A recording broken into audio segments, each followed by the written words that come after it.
In a frozen city street, a billionaire watched an 8-year-old girl turn her torn coat into a shield for her 2-year-old sister.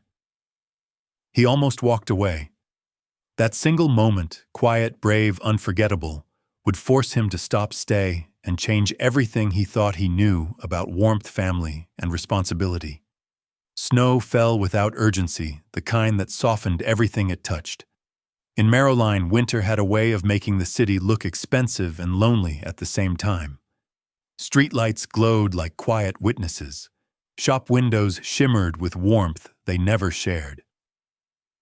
Across from a small noodle shop called Wren and Broth, an 8-year-old girl stood still. Her name was Lila Hart. She wasn't crying. She wasn't asking for anything. She was simply standing in the path of the wind shoulders squared, holding open a coat that had long stopped doing its job. The fabric was thin, frayed at the edges, patched once too often. Still, she pulled it wider, angling her body so the snow hit her first. Behind that coat sat Maisie, her 2-year-old sister, bundled on a folded blanket. Maisie's boots were too big. Her eyes were heavy with sleep. She leaned into Lila's legs, trusting without question. Lila bent slightly, lowering her voice to a whisper meant only for her sister. "Stay close, okay?" she murmured. "I've got you." Cars passed. Doors opened and closed. Laughter spilled from nearby restaurants and vanished just as quickly. No one stopped. No one stared. The city kept moving as cities do. A black sedan eased to the curb. Inside sat Asher Wren, 36, founder of a tech empire built on speed and certainty. He had just left a winter gala champagne applause conversations he wouldn't remember. His phone buzzed with another message he didn't read. Through the tinted window, his eyes caught on something small and wrong. Not the children themselves, the way the older one had turned her coat into a roof. Asher's breath caught. "Stop here," he said quietly. The car slowed. Snow whispered against the glass, and for the first time in years, Asher Wren did not look away. Lila Hart had rules. She didn't remember when she made them, only that the world worked better when she followed them. Rules kept things calm. Rules kept Maisie safe. Rule 1, Maisie comes first. Rule 2, don't make noise. Noise makes grown-ups nervous. Rule 3, if someone talks to you, answer politely. Short sentences, no fear. Tonight wasn't supposed to be complicated. They had been at the shelter's evening program, warm lights, plastic cups of juice, a story read too fast. When the snow started falling harder, the volunteer transport texted that they were delayed. Lila had nodded like she understood, even though the word delayed felt bigger than it should. So they waited. Not alone. Not forgotten. Just waiting. Maisie tugged at Lila's sleeve, eyes glossy with sleep. "Cold," she whispered. Lila knelt immediately, adjusting the blanket, pulling her coat wider. The coat had once belonged to someone else. It had been warm once. Now it was mostly a promise. "I know," Lila said softly, smiling, because smiles made Maisie feel brave. "It's almost done." She shifted her stance, letting the wind hit her back instead. Snow slipped down her collar, cold and sharp. Lila didn't flinch. She focused on breathing evenly the way she did when she needed to be strong. Across the street, the noodle shop glowed gold through the window. People inside laughed, leaning close to steaming bowls. Lila didn't resent them. She just noted the distance. A car door opened. Lila noticed immediately. The man who stepped out didn't rush. He didn't tower. He moved carefully, as if the sidewalk might crack under his shoes. His coat was dark and clean. His hands stayed visible. Lila straightened, pulling the coat tighter around Maisie. The man stopped a few steps away. "Hey," he said gently. "Are you two okay?" Lila met his eyes. "We're okay," she answered, voice steady. The man nodded, not pushing. "Are you waiting for someone?" "Yes," Lila said. "For the ride." Snow continued to fall, and the waiting went on. Asher Wren felt the cold differently once he was standing still. It crept up from the pavement, sharp and personal, nothing like the controlled chill of an air-conditioned boardroom. He noticed the way the girl's fingers had gone pink at the knuckles, the way her coat hung open just enough to shield the smaller child behind her. "You can sit inside," he offered quietly, nodding toward the shop behind him. "It's warm. Just for a bit." Lila hesitated, not because she didn't want warmth, because warmth sometimes came with questions, with conditions, with endings she couldn't control. "We're fine here," she said carefully. Asher didn't argue. He lowered himself slightly so his eyes were closer to hers without forcing her to look up. "I'm not trying to move you," he said. "Just, the snow's picking up." Lila glanced down at Maisie. Maisie's eyes were closing now, her small body relaxing in the pocket of shelter Lila had made. A gust of wind swept past, pushing snow against Lila's back. The cold bit harder. Without thinking, Lila shrugged out of one sleeve of her coat, then the other, wrapping the fabric more tightly around Maisie. The movement was quick, practiced. The coat became a tent, a shield, a quiet promise. Asher watched the action land in his chest like a weight. She had made herself smaller so someone else could be warmer. Maisie sighed, settling. "Lila," she murmured, half asleep. "I'm here," Lila whispered instantly. "You're okay." Asher felt something give way inside him. Not pity, recognition. He took off his gloves, rubbing his hands together, searching for the right words.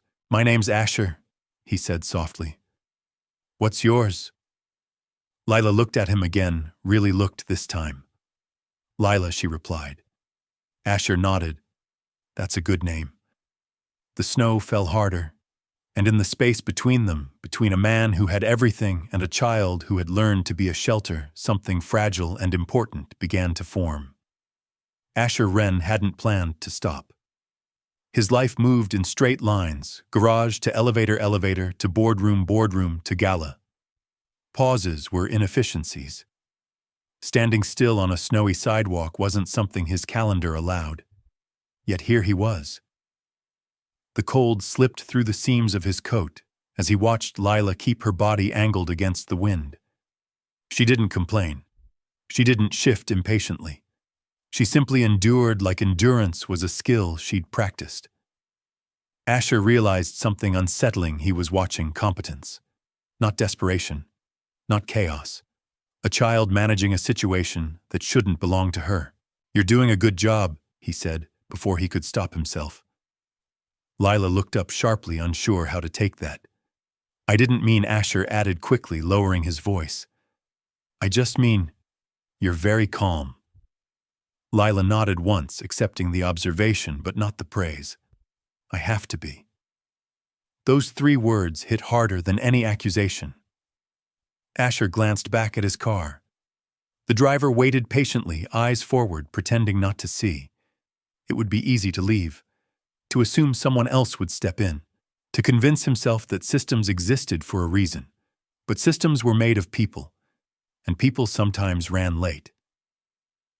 "Can I ask you something?" Asher said. Lila's shoulders tensed. "If it's about money we don't need." "It's not," Asher interrupted gently. "I promise." She studied his face, searching for the catch. "Okay. How long have you been waiting?" Lila considered. She didn't know the exact time. She only knew the sky had darkened and the snow had thickened. "A little while," she said. Maisie shifted under the coat, making a small sound. Instantly, Lila adjusted the fabric, tucking it closer around her sister's chin. Asher watched the motion, the instinctive care, the way Lila never stopped tracking Maisie's comfort, even while answering questions. Something in him tightened. He had spent years optimizing systems that predicted human behavior. Yet here stood a child proving that love didn't need algorithms. It just needed someone willing to stand in the cold. Snowflakes gathered in Lila's hair, melting slowly, leaving her curls damp and dark. Asher noticed before she did. "You can come inside," he said again, carefully. "Just to sit. You can stay right by the window. You'll still see the street." Lila hesitated longer this time. The warmth behind the glass tempted her. She could almost feel it, hear the clink of dishes, smell something rich and comforting. Maisie stirred again, her small body leaning heavier against Lila's leg. Lila knelt, brushing snow from Maisie's sleeve. "Hey," she whispered. "We might go somewhere warm for a minute, okay?" Maisie didn't answer. She just nodded, eyes half closed. Lila looked back at Asher. "We don't go anywhere far," she said firmly. "And we don't close the door." Asher felt an unexpected swell of respect. "Agreed," he said. "No closed doors." He opened the shop door slowly, letting a wave of warmth spill out onto the sidewalk. The contrast was immediate, like stepping from winter into safety. Inside, the noise softened. A few diners glanced over, curious, but not intrusive. Asher lifted a hand to the staff, signaling calm. "Window table," he said quietly. They sat exactly where Lila could see the street. Maisie climbed onto the chair with Lila's help, her feet dangling. The heat wrapped around her, and she let out a tiny, surprised laugh. Asher returned with warm cocoa for Maisie and tea for Lila, nothing fancy, nothing overwhelming. Lila watched him closely as he slid the cup toward her sister. "Thank you," she said, "because manners mattered." Asher smiled, small and genuine. "You're welcome." Maisie wrapped both hands around the mug, sighing happily. "Warm," she announced. Lila smiled, then just a flicker gone almost immediately. She reached into her coat pocket and pulled the fabric closer around herself, still guarding, still ready. Asher sat across from them, hands folded, giving space. He wasn't rescuing anyone. He was waiting with them. And for the first time in years, waiting didn't feel like wasted time. Time slowed in the noodle shop. Steam curled from bowls. A spoon clinked against porcelain. Outside, snow continued its steady fall, indifferent to human schedules. Lila checked the window again. Asher noticed how she counted cars, not randomly, but methodically. Each set of headlights that passed without stopping added weight to her shoulders. "It's okay to ask for an update," Asher said softly. "If you want." Lila shook her head. "They said they're coming." Asher nodded. He didn't challenge her certainty. He simply took out his phone. "Would you like me to call and make sure?" he asked. "Just to confirm. We won't change anything." Lila hesitated. This time she didn't answer right away. Maisie had finished her cocoa and leaned against Lila's side, eyes closed, now completely asleep. Lila adjusted her sister's position automatically, cradling her with practiced care. "Okay," Lila said at last, "but please don't say our names loud."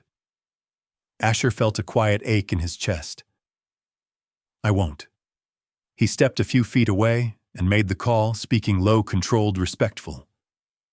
When he returned, Lila was exactly where he'd left her, eyes fixed on the window, body curved protectively around Maisie.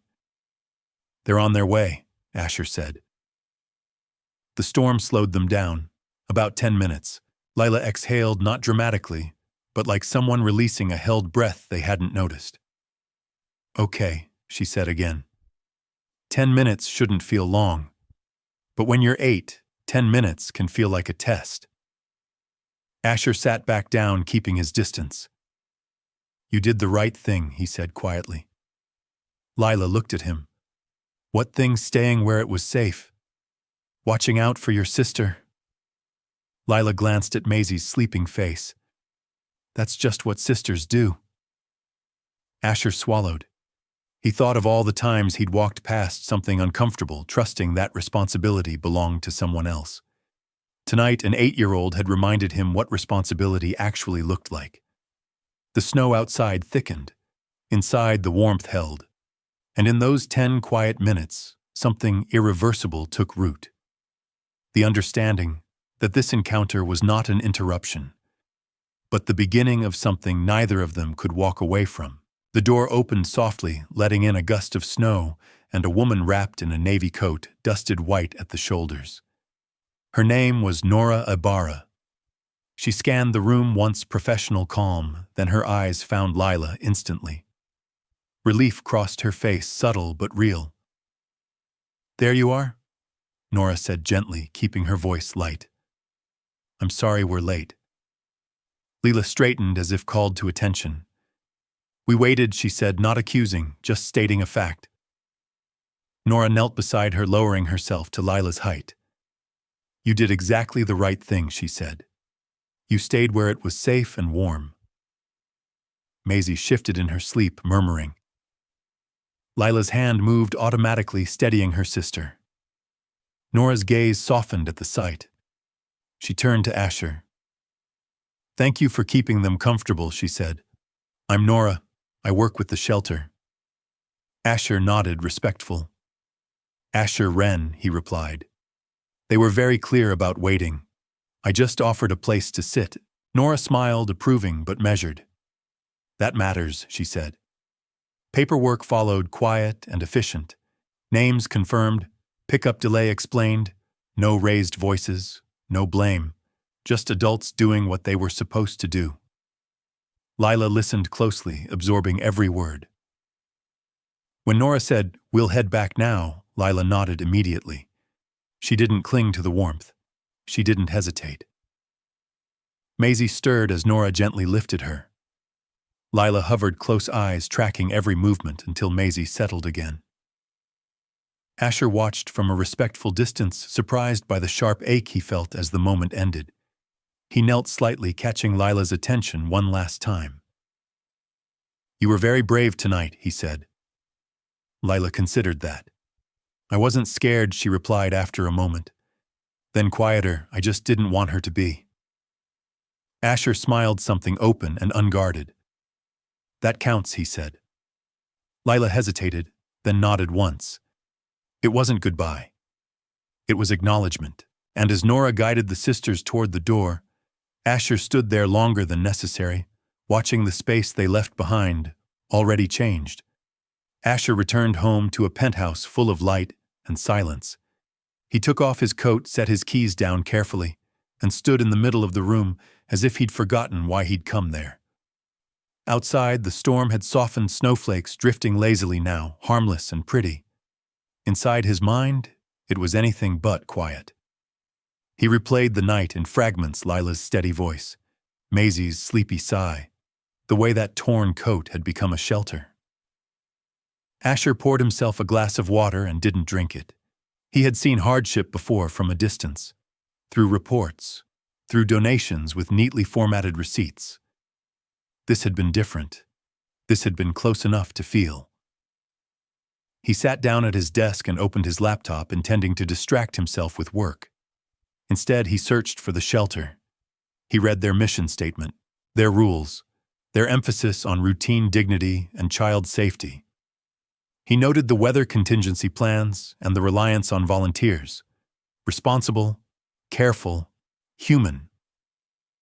His phone buzzed a message from his lawyer friend, Evan Park, about a contract review. Asher typed back only 3 words. "Call me tomorrow." He leaned back, closing his eyes. For the first time in years, sleep came slowly, not because he was anxious, but because his mind was full of faces instead of numbers. Somewhere across the city, Lila was likely settling Maisie into a bunk bed, counting breaths until her sister slept deeply. Asher imagined that small hand curling around a blanket, finally warm. He thought of something Nora had said almost offhand. "She's older than she looks."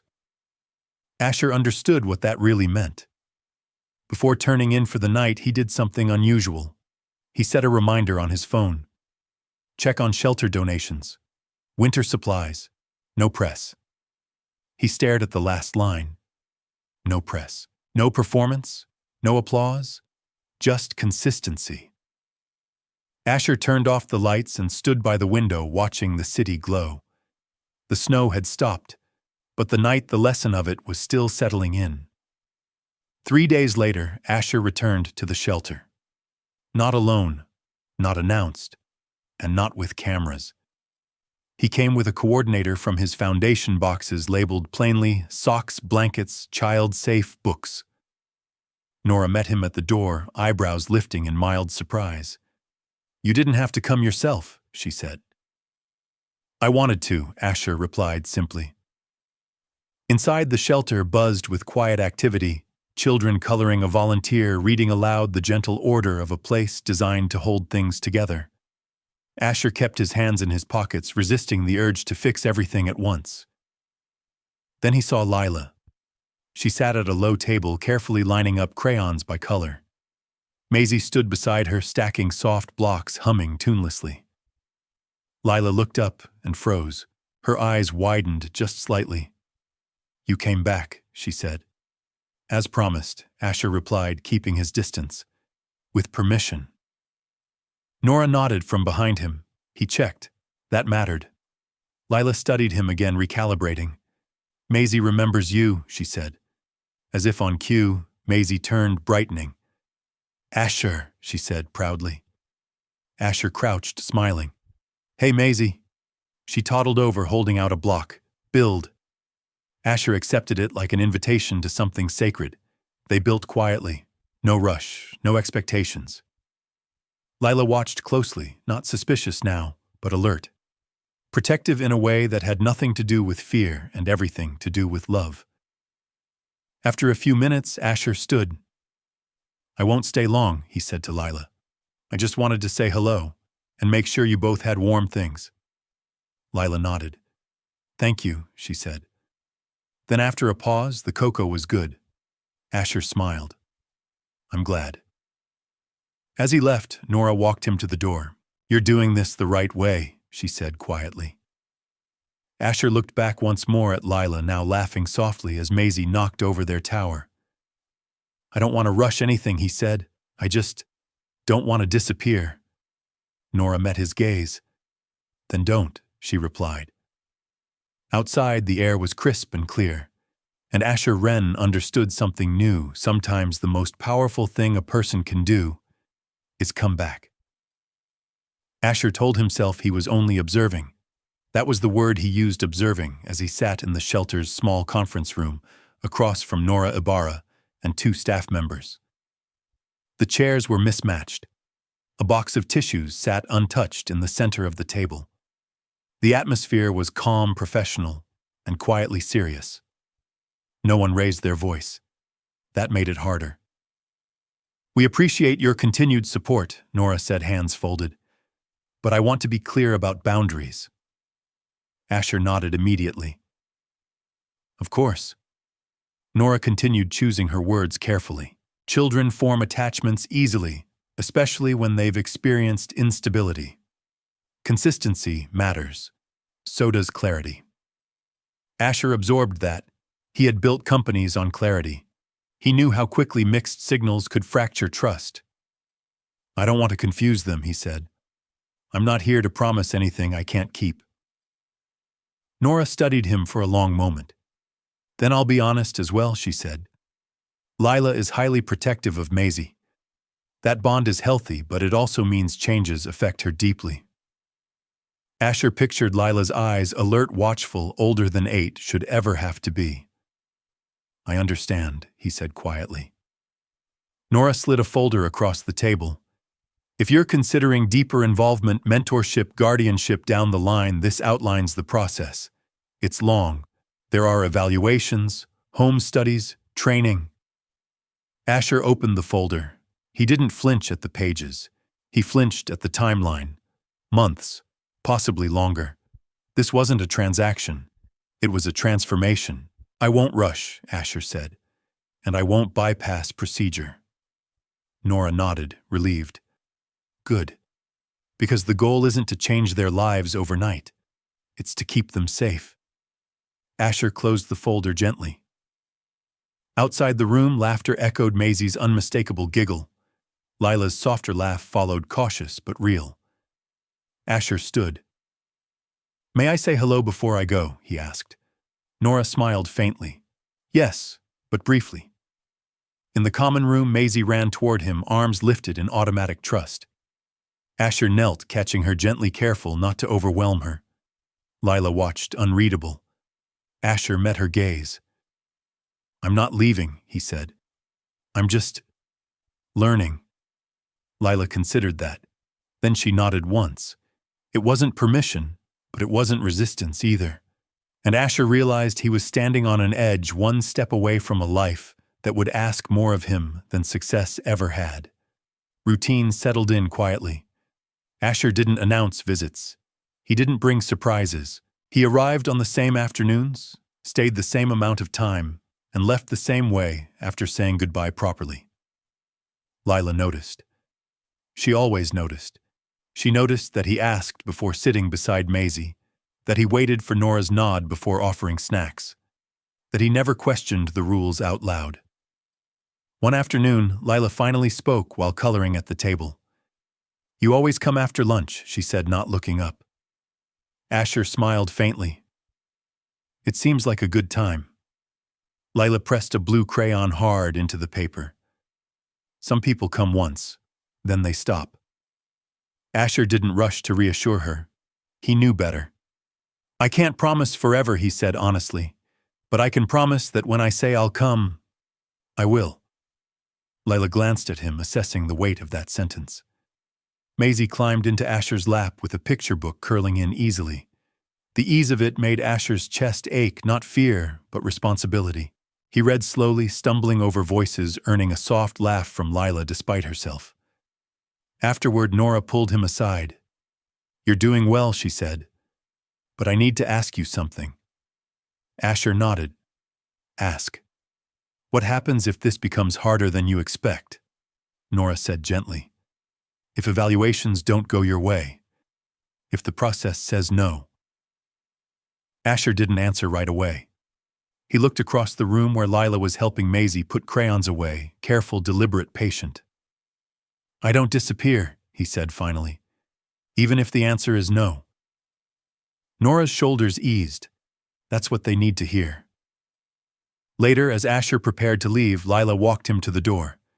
"Maisie sleeps better now," she said quietly. Asher paused. "I'm glad. She still checks for me," Lila added. "But she doesn't cry." Asher swallowed. "Thank you for telling me." Lila hesitated, then asked the question she'd been holding back. "Do you have kids?" Asher met her eyes. "No," Lila said. "Not disappointed. Just curious. You don't look lonely." Asher almost laughed. After he left, Nora watched Lila return to the table posture, lighter than before. Consistency, Nora thought. It didn't solve everything, but it changed what tomorrow felt like. The call came on a Tuesday morning. Nora's voice was steady but careful. "Asher, I need to discuss a development." Asher stepped into a quiet hallway. "I'm listening. There's been an inquiry," Nora said. "A distant relative has contacted the agency specifically about Maisie." Asher's chest tightened. "What kind of inquiry? Not hostile?" Nora clarified quickly. "But legally relevant. It means we need to review placement stability." Asher leaned against the wall, grounding himself. "Does that put the girls at risk?" "Not immediately," Nora said. "But it introduces uncertainty." Asher closed his eyes. Uncertainty was something he could manage in business. In children's lives, it felt unforgivable. "What can I do?" he asked. Nora didn't sugarcoat it. "If you want to advocate for keeping them together, it means stepping forward formally. Background checks, training, home evaluation." Asher didn't hesitate. "Start it." There was a pause on the line. "You understand." Nora said carefully that this doesn't guarantee anything. "I know," Asher replied, "but I won't let the possibility of failure stop me from trying." That afternoon, he told Lila. He chose his words, slowly, sitting at her level. "There might be some meetings," he said. "Adults talking, paperwork. It doesn't mean anything bad is happening." Lila listened intently. "Will Maisie stay with me?" she asked. Asher held her gaze. "That's what I'm working toward. And I'll be honest with you every step of the way." Lila nodded, jaw tight. "If it doesn't work," she said quietly, "I'll take care of her." Asher's heart cracked, not from fear, but from the impossible weight of her sense of duty. "You shouldn't have to," he said softly. "That's what adults are for." Lila didn't argue. But for the first time, she let herself lean back in her chair just a little, as if allowing the idea that maybe, just maybe, someone else could help carry the load. And in that small shift, the story crossed a line. It was no longer about kindness. It was about commitment. The letter arrived in a plain envelope. No alarming language, no bold warnings. Just careful words printed in neutral ink words that carried weight precisely because they were calm. Placement review. Sibling stability assessment. Best interest evaluation. Asher read the letter twice before setting it down. He didn't feel panic. He felt gravity. At the shelter, Nora gathered the staff for a briefing. She spoke with the same steadiness she used every day, but the room was quieter than usual. "This is procedural," she said. "It does not mean removal. It means review." Lila sat at the far end of the table, legs swinging just slightly, Maisie beside her, with a stuffed bear tucked under one arm. Lila didn't interrupt. She listened the way she always did, absorbing tone as much as words. Maisie pressed the bear's ear to her cheek. "Sleepy," she murmured. Lila wrapped an arm around her without looking. Nora continued. A distant relative reached out. "The agency is required to respond. That means interviews, home studies, and recommendations." Lila raised her hand, small but certain. "Will Maisie sleep here tonight?" Nora met her eyes. "Yes, and tomorrow, yes." Lila nodded, accepting that answer exactly as it was given. Asher arrived later that afternoon, having cleared his schedule without explanation. He stood near the doorway as Nora summarized the situation again professionally, without drama. Asher asked the questions adults ask when they're trying not to let fear drive the conversation. What's the timeline? What safeguards are in place? How do we protect continuity? Nora answered each one. Continuity is our priority, she said, which means consistency. Your involvement helps, but it also raises scrutiny. We must be careful. Asher nodded. Then we'll be careful. Lila watched him closely.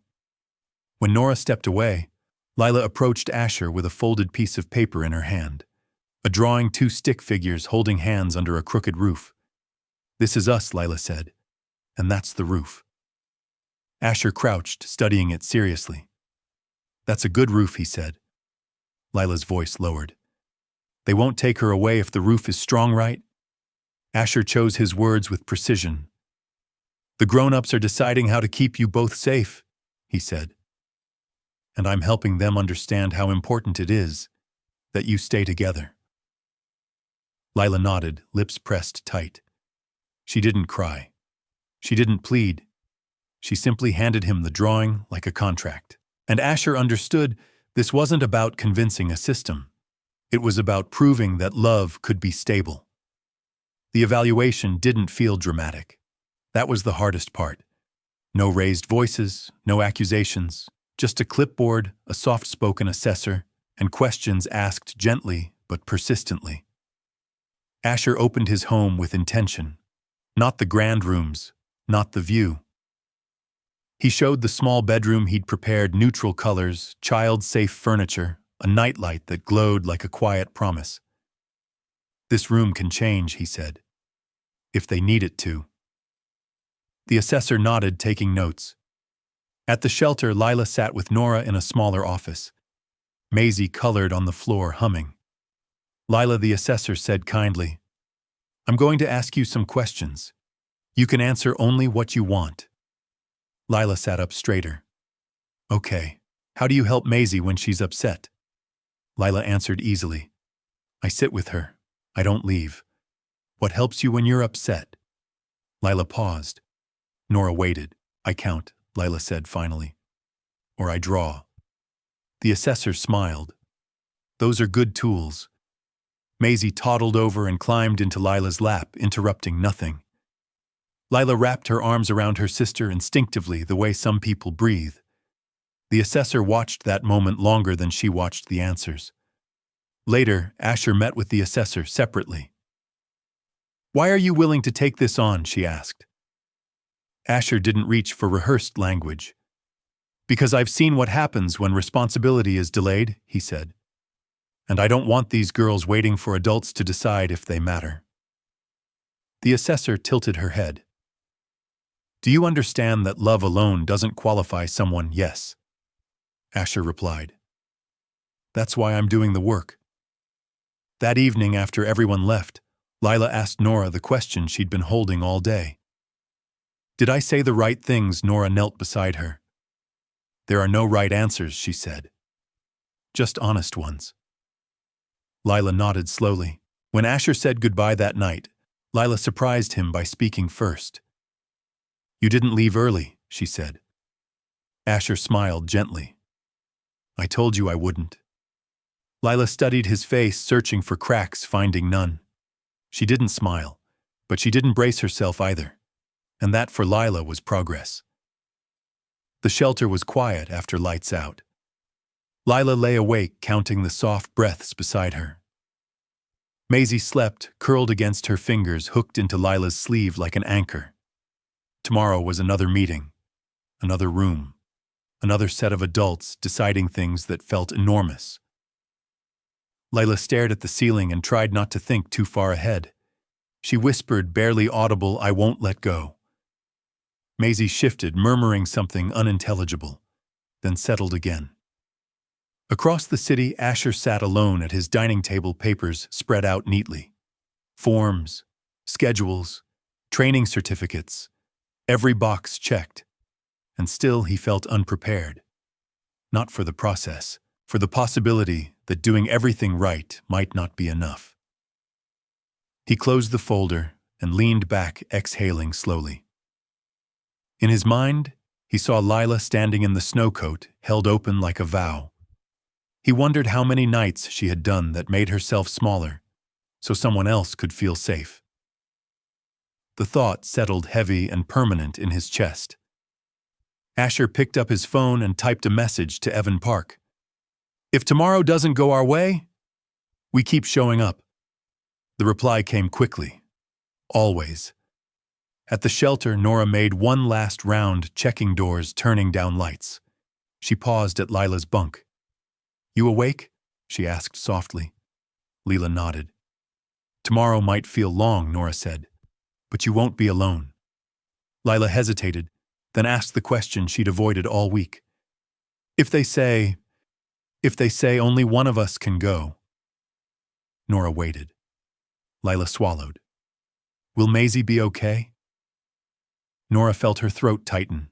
She kept her voice steady. Maisie will always be cared for, she said, and so will you. Lila turned on her side, facing Maisie. That's good, she whispered. Nora stood there longer than necessary, watching the sisters breathe in sync. Outside, the city rested under clear skies.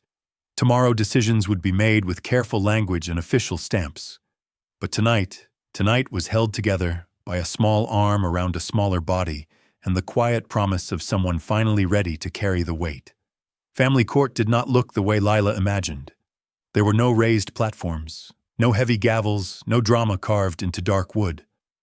The room was smaller, brighter, almost ordinary rows of chairs, a long table and a window letting in pale morning light. That somehow made it scarier, because ordinary rooms were where quiet decisions happened. Lila sat beside Nora Ibarra, feet dangling above the floor. Maisie sat on her lap, clutching her stuffed bear, calm in a way only a 2-year-old could be when she trusted the arms holding her. Across the room sat Asher Wren beside Evan Park, his lawyer. Asher wore a simple suit, no watch, no visible wealth. His hands rested flat on the table, steady. He didn't look at the judge yet. He looked at Lila, not to ask for anything, just to be there. The judge entered without ceremony and took her seat. Her voice was even practiced gentle, in a way that suggested she understood the weight of her role. We are here to review placement stability and guardianship eligibility, she said. Our priority is the well-being of the children. Lila listened carefully. She understood more than most adults expected. The social worker spoke first, outlining timelines, shelter records, school reports. Words like continuity, attachment, consistency floated through the room like fragile glass.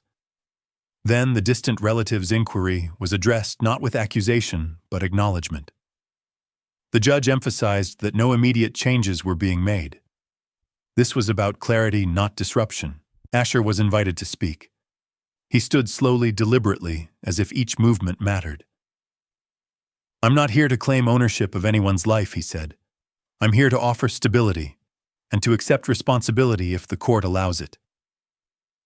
The judge studied him. "You understand that guardianship is not a reward?" "Yes," Asher said. "It's a promise."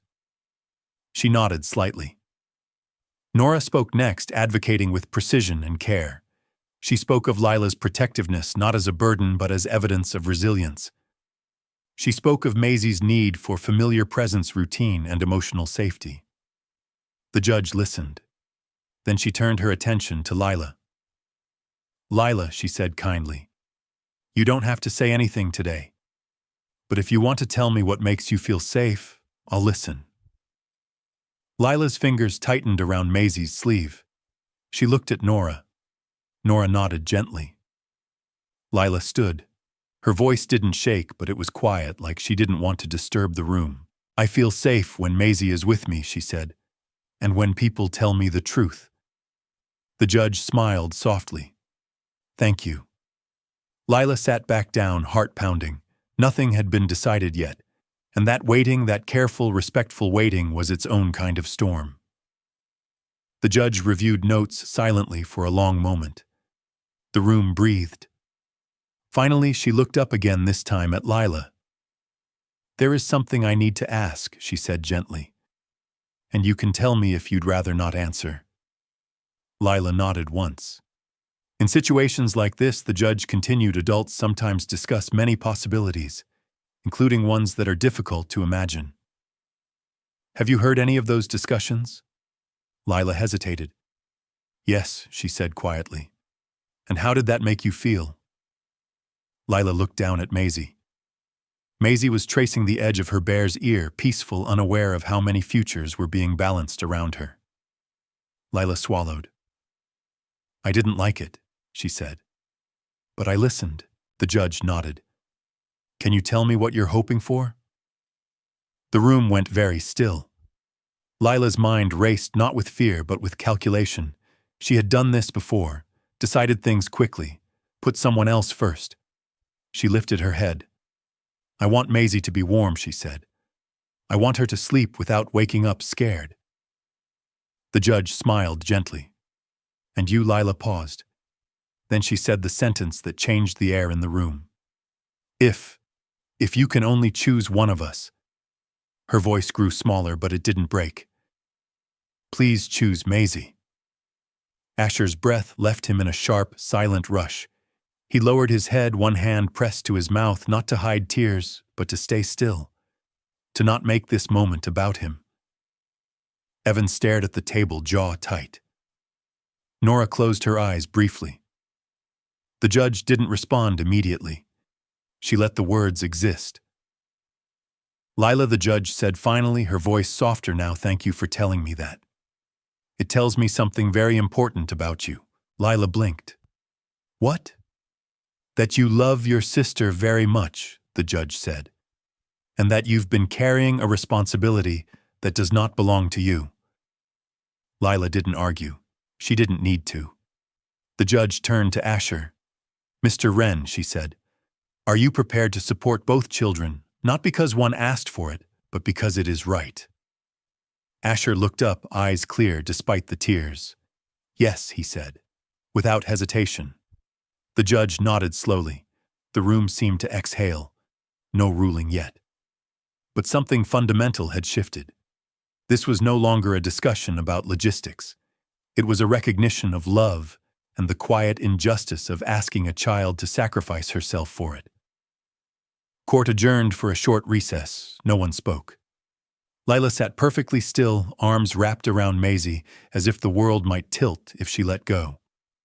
Maisie yawned, resting her head against Lila's chest, entirely untroubled. Asher moved slowly, giving space, honoring the moment. Nora knelt beside Lila. "You were very brave," she whispered. Lila shook her head. "I wasn't brave," she said. I was just honest. That's the same thing, Nora replied gently.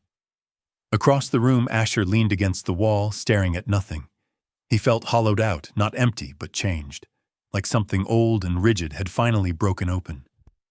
Evan approached quietly. You okay? He asked. Asher nodded once. She shouldn't have had to say that. No, Evan agreed. But because she did, things will change. The judge returned her expression thoughtful. Everyone stood. She took her seat and folded her hands. I want to be clear, she said. This court does not make decisions based on emotion alone, but we also do not ignore it. She spoke of evaluations reports' consistency, of the importance of sibling bonds and the demonstrated commitment shown over time. Then she said the words Lila would remember forever. This court recognizes the exceptional bond between these sisters. Lila's heart thudded. The recommendation, the judge continued, is continued placement together under a structured guardianship plan with a clear path forward, provided all benchmarks are met. Lila squeezed Maisie without realizing it. Maisie laughed softly, thinking it was a game. Asher closed his eyes, not in relief, in gratitude. The judge looked directly at Asher. This is not the end, she said. It is the beginning of responsibility. Asher nodded. I understand. Court adjourned. No applause, no speeches, just a quiet room where a child no longer had to choose between herself and the person she loved most. As they stepped into the hallway, Lila looked up at Asher. You heard me, she said. Yes, Asher replied. I did. And you didn't leave, Lila added. Asher crouched to her level. I won't, he said. Not now. Not later. Lila studied his face for a long moment. Then slowly, she leaned her head against his shoulder. Just for a second. Just long enough to believe. And in that hallway, under fluorescent lights and ordinary walls, something extraordinary settled into place. A future where love was no longer something an 8-year-old had to carry alone. The decision didn't feel loud. There was no moment where the world snapped into a different shape. No dramatic shift in the air. Just a steady, careful confirmation that the path forward would be walked together. Lila learned what that meant in small ways. It meant packing the same backpack for both of them. It meant schedules written on a whiteboard instead of whispered guesses. It meant Maisie sleeping through the night without waking to check if someone was still there. Asher learned it too. He learned that responsibility arrived quietly early mornings, slow breakfasts, calendars built around school drop-offs instead of meetings. He learned that children didn't need grand gestures. They needed predictability. On the first night Maisie slept in the new room, Asher sat on the floor outside the door longer than necessary. Not because he was afraid, but because he didn't want to rush the moment. He listened to the soft rhythm of breathing on the other side, grounding himself in the sound. Lila watched him from the hallway. You don't have to stay there, she said. Asher smiled gently. I know. She waited. He stayed anyway. Over the following weeks, routines solidified. Lila chose where to put her books. Maisie claimed the bottom drawer of the dresser for socks she insisted on arranging herself. Asher learned the difference between helping and hovering. One afternoon, Lila sat at the kitchen table, homework spread out neatly. Asher worked nearby, laptop closed, simply present. Do we still have meetings? Lila asked. Yes, Asher said honestly, for a while. Lila nodded. That's okay. She hesitated, then added, They said it's good we're together. Asher met her eyes.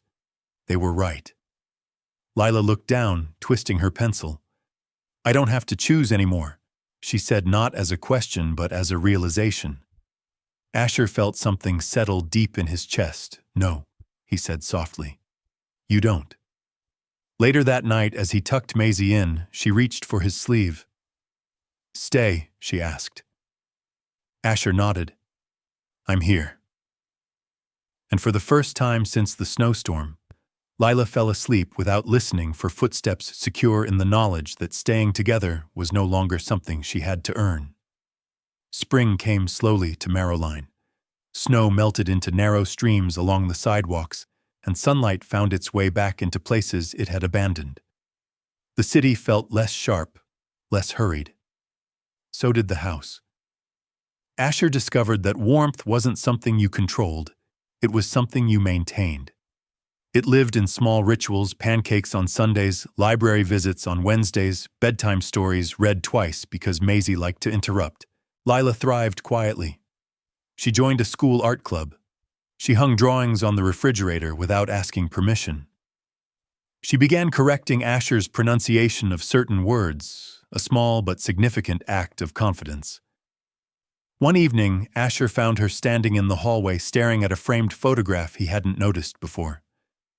It showed the night of the storm, not a real photo, but a simple illustration based on Lila's drawing. Two figures under a crooked roof of fabric snow falling around them. "You put it up," Asher said. Lila nodded. "So I remember what he asked. That I can do hard things," she said. Then she looked at him. "But I don't have to do them alone anymore." Asher felt his throat tighten. Maisie toddled in, dragging a blanket behind her. She wrapped it around Asher's legs with great seriousness. "Warm," she declared. Asher laughed softly and crouched to her level.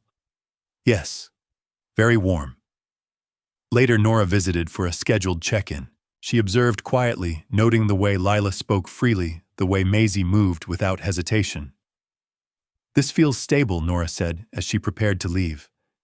Asher nodded. "It feels real." Nora smiled. "That's usually how stability feels." After she left, Lila sat beside Asher on the couch. "You're different now," she said matter-of-factly. Asher raised an eyebrow. "Different how you listen more," Lila said. "And you don't rush." Asher considered that. "I learned from someone very good at it." Lila smiled fully openly without caution. Outside, the evening light softened the street. Inside, warmth lingered not from heaters or walls, but from the quiet certainty that this life, imperfect and real, was finally shared. The coat hung in a shadow box at the end of the hallway. It had been cleaned, repaired, and carefully preserved, not as a symbol of hardship, but as a reminder of courage. The fabric was still thin, the stitching still visible. Lila stood in front of it one afternoon, Maisie beside her. "That was mine," Maisie said proudly. Lila smiled. "It was mine first." Asher approached slowly.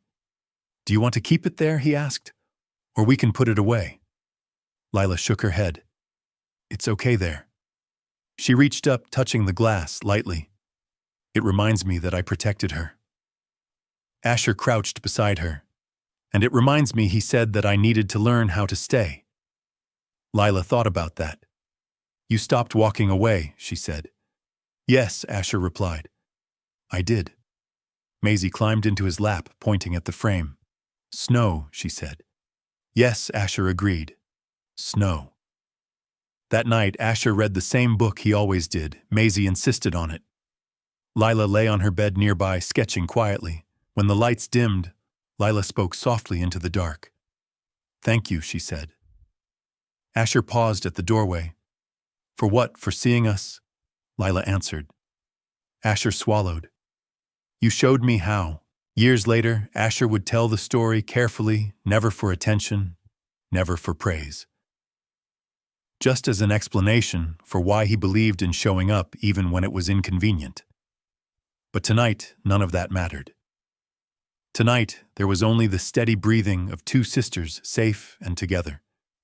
And a man who finally understood that the smallest acts, standing still, waiting, offering warmth, could change the direction of a life. Not with noise, but with love that stayed. Did this story leave a lasting impression on you? We'd love to hear your thoughts. Leave a comment, rate it from 1 to 10, and tap the end screen to see another heartwarming story waiting for you. Don't forget to like, share, and subscribe, then tap the bell icon so you don't miss any new stories. Until our next story.